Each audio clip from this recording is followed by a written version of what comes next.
Namaskar. Another session in which we are going to discuss about geography, class 9, chapter 2, in which we are discussing about the physical features of India, in which earlier I told it to you that basically the land of India is divided into few segments. For an example, Himalayan range, mountain region, northern plain region, plateau region, desert region, coastal plains and islands.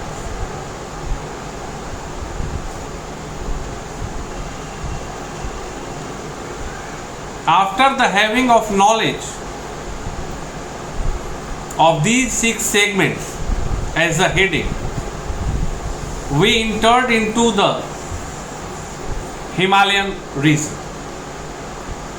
or another word we can say that we were discussing about Himalayan mountains. I told you earlier that Himalayan range is present in the north side of India. Bharat के उत्तर में एक पर्वतमाला है जिसे हम हिमालय पर्वतमाला के नाम से जानते हैं। वस्तुतः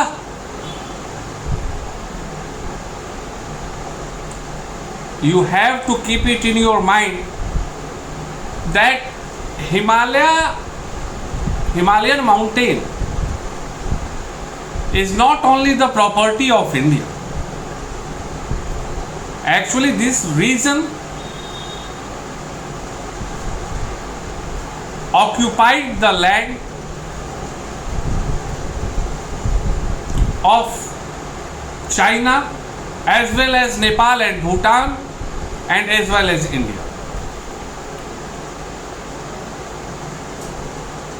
Basically, the Himalayan mountain is divided into 3 segments. First one is known as Himadri, second one is known as Himachal and third one is known as Shivalik. Hindi में हिमालय पर्वतमाला वस्तुतः 3 भागों में विभक्त है और इन भागों का वर्गीकरण उनके ऊंचाई के आधार पर किया गया। कारण स्पष्ट है, माउंटेन कोई ऐसे तो होता नहीं है, माउंटेन ऐसे होता है। अब ऐसे होता है तो जो ये पोर्शन है वो एक अलग सेगमेंट है, यह पोर्शन जो है वो अलग सेगमेंट है और नीचे जो है वो अलग। सबसे ऊंची जो श्रृंखला है उसको हम लोग हिमाद्री कहते हैं। ऑल द मेजर पीक्स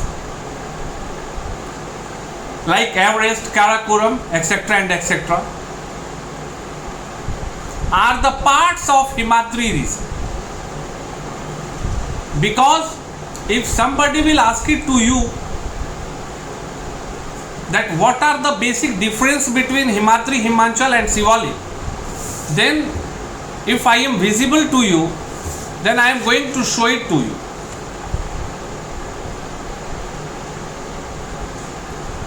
जो सबसे ऊपर है वो हिमाद्री है, बीच में हिमाचल है और सबसे नीचे शिवालिक। आप देख सकते हैं द एवरेज हाइट और the minimum height for the Himadri region is above than 6000 metre.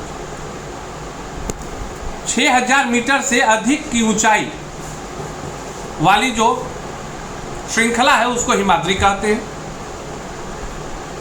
3700 metre से 4500 मीटर तक की ऊंची पर्वतीय श्रृंखला हिमाचल, और 900 मीटर से 1100 मीटर जिनकी औसत ऊंचाई है उसको शिवालिक की पहाड़ियां कहते हैं। हाइट वाइज डिफरेंस हो गया। The second important thing that Mount Everest, Karakoram, Kanchenjunga are the parts of Himadri region, and all the major hill stations, जितने भी महत्वपूर्ण हिल स्टेशंस हैं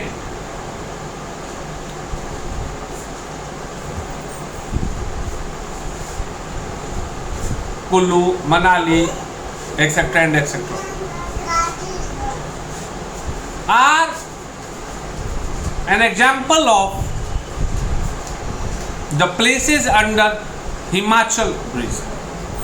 हिमाद्री पहले, हिमाचल, और जो नीचे सबसे नीचे at the average height of 900 to 1100 metre जो है, that one is known as Shivalik region.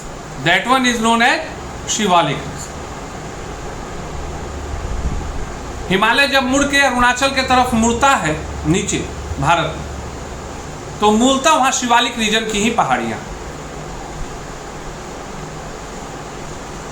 दूसरी मुख्य बात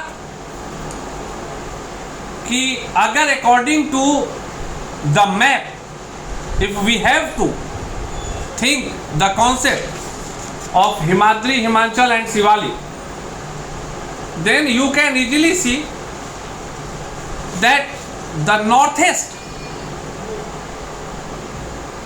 सबसे ऊपर नॉर्थईस्ट जो रीजन है वो सबसे ऊंचा माना जाता है, उसको हिमाद्री कहते हैं। उसके जस्ट नीचे हिमाचल और उसके जस्ट नीचे शिवालिक की पर्वतमाला है। These things always you have to keep it in mind.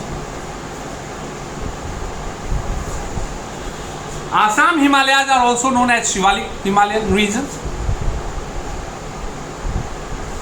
यह चीज आपको बिल्कुल जाननी होगी। हम जब हिमालय की बात होती है तो always you have to keep it in your mind that the Himadri reason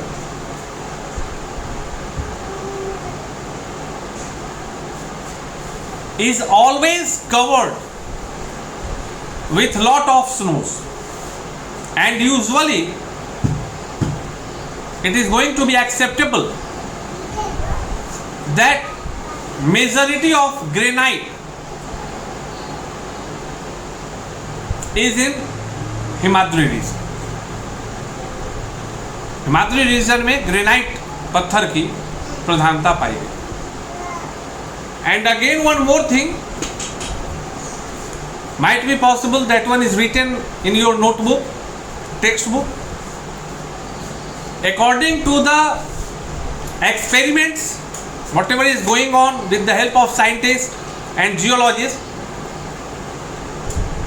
we are very hopeful that we are having a huge amount of minerals, natural resources like gases and all are present in the Himalayan region, but due to the toughness, due to lots of problem, difficulties, currently we are not able to dig that portion due to some technical backlogs. But it's fact that Himalayan region is completely fulfilled with filled up with lots of minerals, and that's why you heard lot of times that China is going to enter into the Arunachal Pradesh, China is going to enter into the Bhutan as well as in Nepal, etc. and etc. What was the reason? क्या कारण हो सकता है? सोचने की बात है, point to be noticed. China को पता है कि हिमालय पर्वतमाला अकूत प्राकृतिक संपदाओं से भरी हुई। If the experiments will move on, then we will know that how much the Himalayan region is important for our country as well as for Nepal and Bhutan as economic point of view.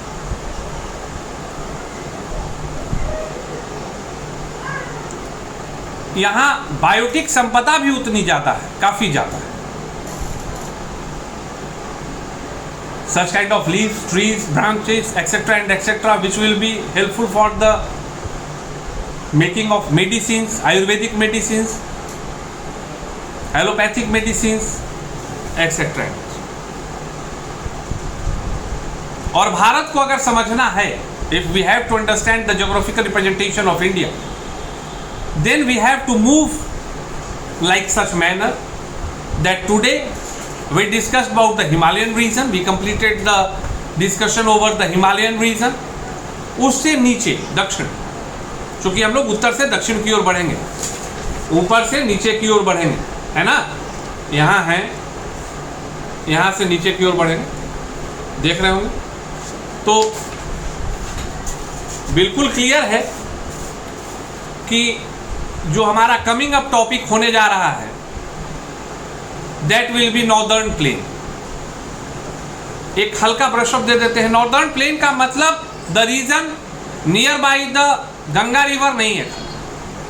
We have to know that plain region means the near by areas of Sutlej, the near by areas of either Sindhu, the near by areas of Ganga as well as the near by areas of Brahmaputra.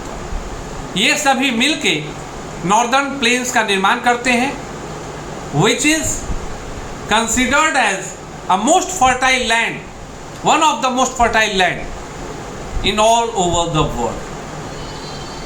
The northern plain regions of India is responsible for the production of crops to fulfill the world's demand। ऐसा नहीं है कि सिर्फ हम अपने देश की आवश्यकताओं की पूर्ति करते हैं, विश्व की आवश्यकताओं की पूर्ति।